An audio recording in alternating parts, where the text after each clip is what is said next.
Halo semuanya, selamat datang di channel yang tidak layak untuk dihina ini. Sebelum kita mulai, atur posisi santainya, seruput kopinya, dan mari kita berhayal. Di atas langit, itu nampak beberapa cahaya yang melintas dan turun di dekat Lin Tian. Mereka semua adalah murid dalam Sekte Angin, dan mereka semua juga cukup kuat. Dari kelihatannya, mereka terdiri dari 4 pria dan 1 wanita. Dan kultivasi mereka semua, itu berada di tahap alam langit bumi. Setibanya mereka semua, Lin Tian pun mengerutkan keningnya dan bergumam. Apa-apaan murid sekte ini, mereka sepertinya senang sekali memprovokasi dan menggertak orang lain. Gumam Lin Tian, hei bocah, berani sekali kamu menghina sekte kami. Cepatlah berlutut dan meminta maaf, karena jika tidak, kami akan memberimu pelajaran. Ucap seorang murid yang baru datang tersebut, cepat lihat, itu adalah senior Song Lu, dia adalah murid hebat yang berada di 10 besar dalam daftar emas. Itu juga ada senior Si Lingpu, Yan Zizu, Yang Su, dan kakak perempuan Qin Ying. Ucap penonton, iya benar, aku tidak menyangka mereka akan ke sini. Mereka semua termasuk dalam 10 emas murid dalam, dan sepertinya anak itu sungguh sial. Hahaha, ucap penonton sambil tertawa, hahaha. Anak itu terlalu sombong, biarkan para senior yang memberikan pelajaran kepadanya. Ucap penonton, setelah kedatangan para murid emas sekte dalam, banyak para murid yang berkumpul ke tempat itu. Mereka pun segera bergegas, dan menyaksikan pertunjukan yang bagus ini. Kalian mau apa? Apakah kalian ingin aku hajar juga? Aku tidak akan mau berlutut, karena aku hanya akan berlutut kepada orang tuaku, bibi, dan juga nenek. Balas Lin Tian. Mendengar jawaban Lin Tian, mereka semua mengerutkan keningnya. Anak yang sombong, karena kamu tidak mau berlutut dan meminta maaf, dengan terpaksa, aku akan membuatmu bersujud dan meminta maaf. Hajar dia, ucap Song Lu kepada mereka berempat. Setelah mendapatkan perintah dari Song Lu, mereka berempat segera menyerang Lin Tian. Melihat mereka main keroyokan, Lin Tian pun dengan spontan berkata, "Woi, kenapa kalian dari tadi selalu main keroyokan? Ini sangat tidak adil bagiku," ucap Lin Tian. "Hahaha, apakah sekarang kamu baru sadar?" balas Song Lu. Teknik pukulan angin. Teknik pedang dingin. Teknik tombak gaya pertama. Teknik pedang api. Teknik pedang angin. Mereka semua langsung menyerang Lin Tian dengan jurus masing-masing. Melihat mereka menyerbu ke arahnya, Lin Tian hanya mengerutkan keningnya. Tapi setelah itu, ia pun mulai tersenyum dingin. "Baiklah kalau begitu, aku akan menghajar kalian semua," ucap Lin Tian sambil mengambil ancang-ancang untuk memukul. Melihat Lin Tian hanya bertindak seperti itu, mereka semua tertawa. Hahaha, sepertinya bocah itu sudah pasrah dengan keadaan. Ucap penonton, tapi, setelah beberapa saat mengambil ancang-ancang, Lin Tian mulai mengayunkan tangannya ke arah mereka semua. Bang, serangan itu menyebabkan tanah di sekitar mulai bergetar hebat, dan getarannya pun terus meluas sampai satu daerah. Selain itu, debu-debu berterbangan kemana-mana. Melihat ledakan yang dahsyat itu, murid-murid yang menonton berpikir bahwa, anak kecil itu pasti sudah terluka parah. Tetapi setelah itu, para penonton melihat 5 sosok terhempas ke belakang seperti peluru artileri, dan kemudian menghantam bangunan yang ada di sana. Melihat kejadian itu, para penonton pun mulai tercengang, dan bahkan bulu kuduk mereka juga ikutan bangun. Para murid yang menonton ini pun tahu bahwa, kelima orang ini adalah murid yang masuk dalam daftar 10 besar emas, tapi pada kenyataannya, mereka semua telah dipukul mundur oleh seorang anak muda.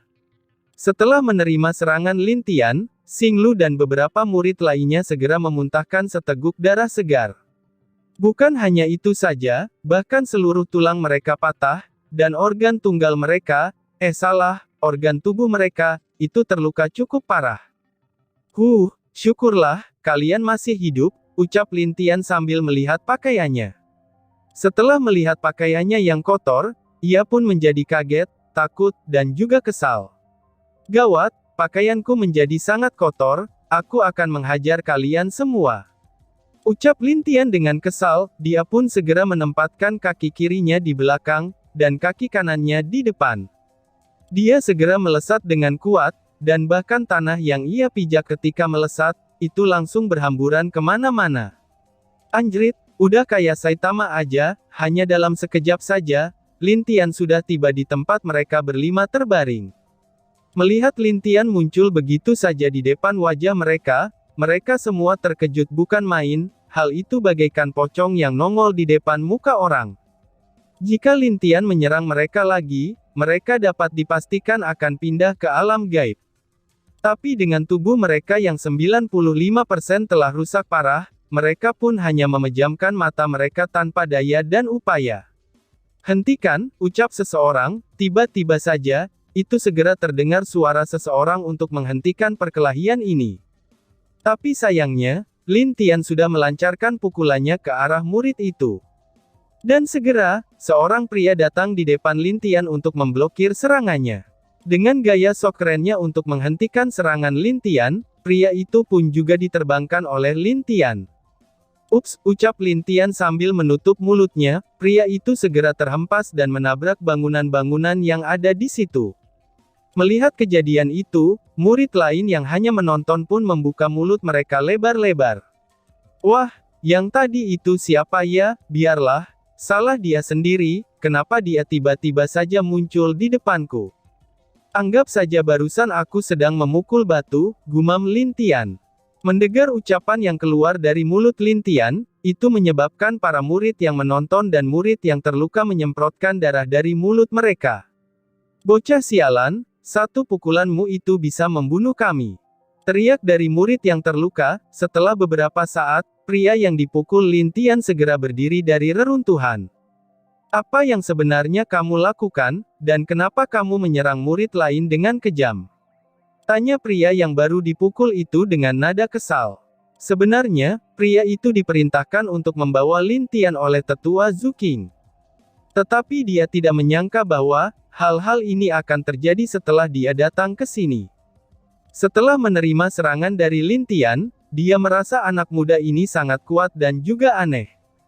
Aku di sini tidak melakukan apa-apa, tadi mereka ingin merampok barang-barang milikku, dan kemudian aku telah mengatakannya kepada mereka bahwa aku bukanlah murid baru di sini.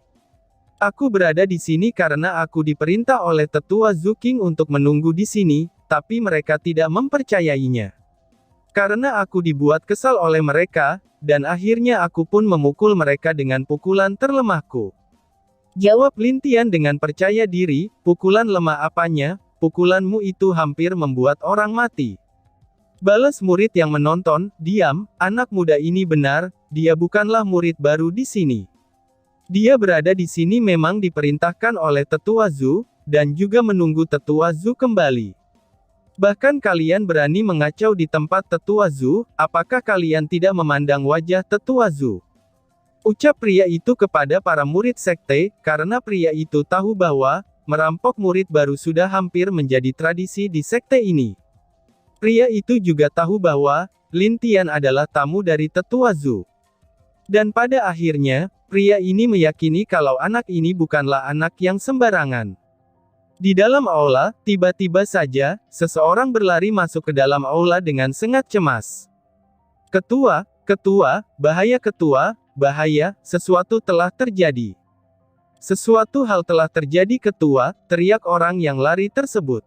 Melihat seseorang yang berlari dengan cemas sambil memasuki aula seperti itu, ini segera membuat ketua sekte dan para tetua merasa tidak senang, dan kemudian mengerutkan kening mereka. Harta di ruangan perbendaharaan telah hilang. Semua harta telah hilang, dan tidak ada sedikit pun yang tersisa. Ucap yang orang panik tersebut sambil berlutut, apa? Teriak semua orang yang terkejut. Mendengar perkataan orang yang berlutut ini, seisi aula langsung menjadi gempar. Apakah kamu sedang tidak bercanda? Bagaimana mungkin harta di sana bisa hilang semuanya? Di ruangan itu terdapat segel yang melindunginya, dan bahkan orang kuat yang melebihi tahap alam bumi sekalipun, itu akan terdeteksi jika menginjakkan kakinya di sana. Ucap ketua sekte dengan nada yang tinggi, sebenarnya ruangan harta itu adalah ruangan yang menyimpan seluruh kekayaan yang ada di sekte ini.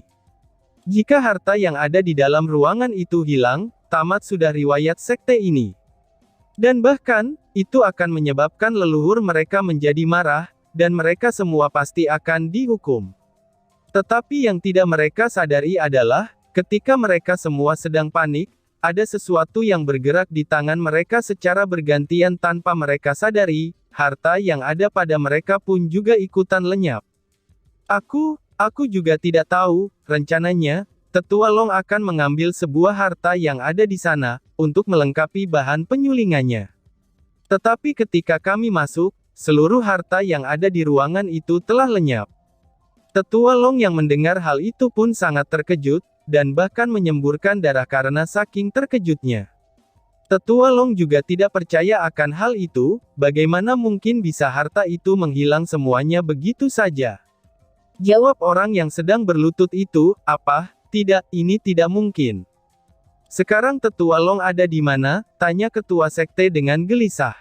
Setelah mendengar kabar buruk ini, semua orang yang ada di sini gemetaran, dan bahkan sulit untuk berdiri. Tetua Long masih berada di ruang perbendaharaan ketua.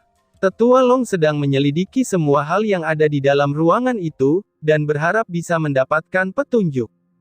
Dan ada juga beberapa penatua luar dan penatua dalam yang membantu melakukan penyelidikan ini, setelah Tetua Long meminta mereka untuk membantunya menyelidiki kejanggalan di ruangan itu. Jawab orang yang berlutut itu, "Bajingan, cepat kumpulkan semua tetua yang ada di luar dan dalam sekte." Teriak ketua sekte, "Siap ketua," jawab para tetua yang hadir. Di saat para tetua ingin mengambil sesuatu dari cincin penyimpanannya, betapa terkejutnya mereka ketika menyadari bahwa cincin penyimpanan mereka juga telah menghilang. Bagaimana mungkin?" ucap Bing Yang dan dua saudaranya juga terkejut, karena cincin penyimpanan mereka juga telah menghilang. "Siapa yang berani-beraninya mengambil cincin penyimpananku?" ucap seseorang dengan suara yang menggelegar. Sebelum Bing Yang marah dan berteriak, suara teriakan yang menggelegar itu telah membuat heboh orang-orang yang ada di dalam aula. Teriakan itu terdengar hingga ke seluruh penjuru sekte, dan bahkan Bing yang mendengarnya, ia pun merasa kedinginan.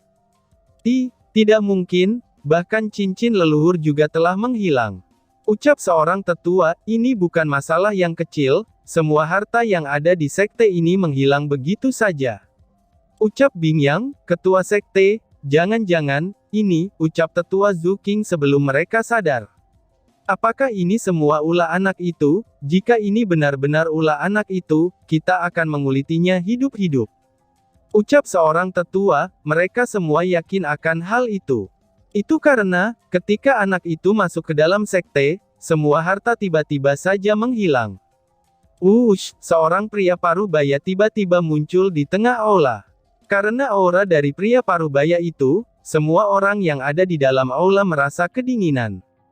Apa yang sebenarnya sedang terjadi? Mengapa harta di ruang perbendaharaan dan cincin penyimpananku juga menghilang? "Siapa yang berani melakukan hal itu?" tanya pria parubaya itu sambil menatap Bing Yang. Aku, Bing Yang tidak bisa menjawab karena ketakutan. "Hei bocah, jika kamu tidak bisa menjelaskannya kepadaku, bahkan jika kamu adalah anak kandungku sendiri, aku akan menghukummu."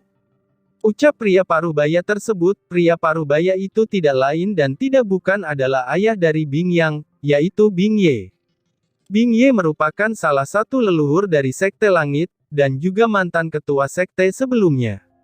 "Ayah, jangan menanyakan hal itu kepada kami, karena cincin kami juga menghilang.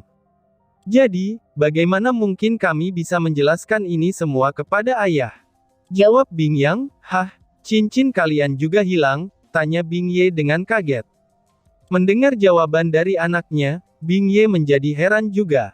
Bagaimana mungkin cincin mereka semua bisa menghilang? Mereka semua menjawabnya dengan menganggukkan kepala sambil terlihat sedih.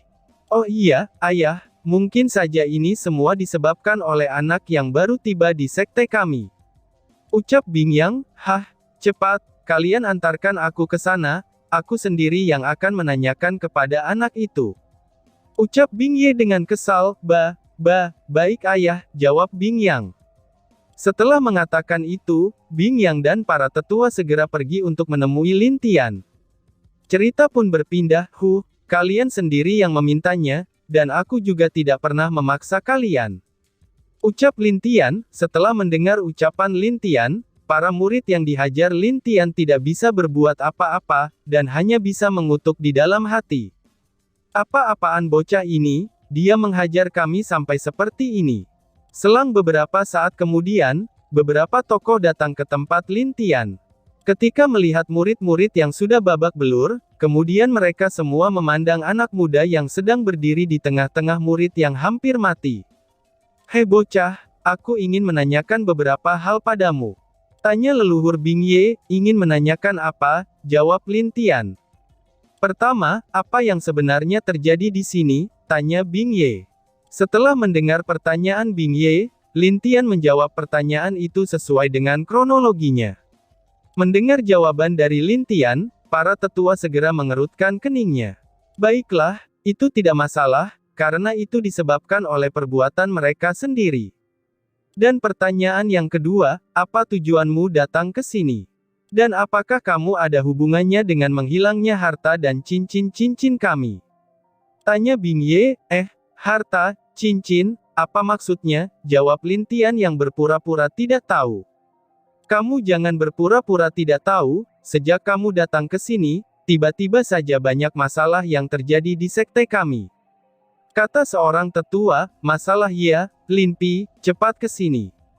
Ucap Lin Tian. Setelah Lin Tian menyebutkan sebuah nama, semua orang yang ada di sini menjadi bingung. Beberapa saat kemudian, seekor tikus keluar dari bawah tanah, dan langsung melompat ke bahu Lin Tian. Cicit. Setelah itu, Lin Tian mengeluarkan sebuah kotak yang cukup besar, dan kemudian memperlihatkannya kepada mereka. Mungkinkah cincin yang ini, ucap Lin Tian sambil tersenyum. Melihat cincin-cincin di kotak ini, itu menyebabkan mereka semua melongo.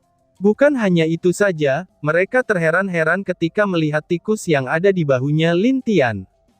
Hei anak muda, cepat kembalikan harta dan cincin kami telah kamu curi.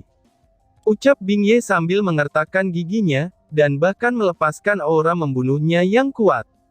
Melihat tindakan leluhurnya itu, para murid yang ada di sana segera tercengang.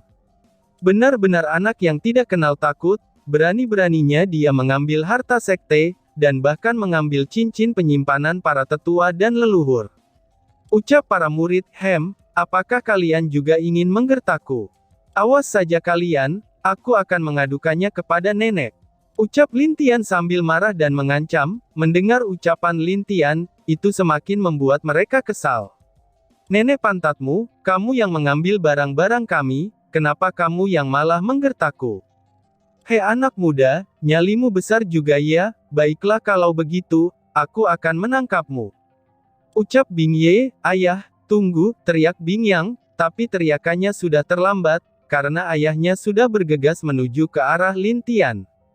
Weh, tangkap aku kalau bisa, ucap Lin Tian sambil menjulurkan lidahnya. Bocah tengik, ucap Bing Ye dengan kesal, ketika leluhur Bing Ye bergegas ke arah Lin Tian segera mengeluarkan batu kecil yang diukir oleh sebuah kata di atasnya, dan kemudian melemparkannya ke tanah. Boom, sebelum leluhur itu mencapainya, dia menghilang di dalam asap dari ledakan batu tersebut. Melihat Lin Tian menghilang begitu saja, para tetua yang ada di sini merasa heran. Bagaimana mungkin dia bisa menghilang, ucap seorang tetua sambil berpikir, itu alat teleportasi, seru Loulu, apa? Para tetua langsung terkejut setelah mendengarnya. Berbeda dengan para tetua, leluhur Bing Ye malah semakin menjadi marah. Bocah sialan, awas saja, aku pasti akan menangkapmu, teriak leluhur Bing Ye dengan sangat marah, dan tiba-tiba saja, bang, gelombang kejut yang sangat kuat pun segera dipancarkan oleh leluhur Bing Ye, dan tiba-tiba saja bersambung. Sekian dan terima kasih banyak.